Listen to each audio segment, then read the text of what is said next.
പഴയ തുണി ആവശ്യപ്പെട്ടെത്തിയാൾ മുളകുപൊടിയെറിഞ്ഞ് വീട്ടമ്മയുടെ മാല കവർന്നു. കൊല്ലം കരുനാഗപ്പള്ളി ചങ്ങംകുളങ്ങര സ്വദേശി സാവിത്രിയുടെ മാലയാണ് നഷ്ടമായത്.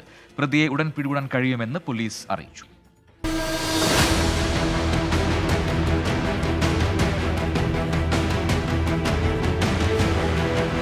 കഴിഞ്ഞ ദിവസം ഉച്ചയോടെയാണ് വീട്ടിൽ പഴയ സാരി ആവശ്യപ്പെട്ട് സാവിത്രിയുടെ വീട്ടിൽ ഒരാളെത്തിയത്. സാരിയില്ലെന്ന് സാവിത്രി പറഞ്ഞതിന് പിന്നാലെ മോഷ്ടാവ് കയ്യിൽ കരുതിയിരുന്ന കവറിൽ നിന്നും മുളകുപൊടിയെടുത്ത് സാവിത്രിയുടെ കണ്ണിലിടുകയായിരുന്നു. തുടർന്ന് സാവിത്രിയുടെ കഴുത്തിലുണ്ടായിരുന്ന 1.5 പവന്റെ മാലയും 1 ഗ്രാമിന്റെ താലിയും മോഷ്ടാവ് പൊട്ടിച്ചെടുത്ത് കടന്നുകളഞ്ഞു. വെള്ളമുണ്ടും ചെങ്കല്ല് കളർ ഷർട്ടും നീല മാസ്കും ധരിച്ചെത്തിയ ഒരാളാണ് മാല പൊട്ടിച്ചതെന്ന് സാവിത്രി പറഞ്ഞു.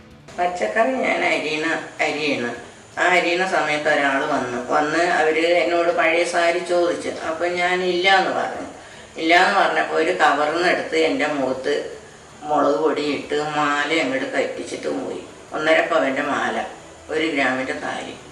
ഫോൺ തപ്പിയെടുത്താണ് സാവിത്രി മകളെ വിളിച്ചു വരുത്തിയത്. തുടർന്ന് മകൾ വീട്ടിലെത്തി സാവിത്രിയെ കൊണ്ടുപോയി.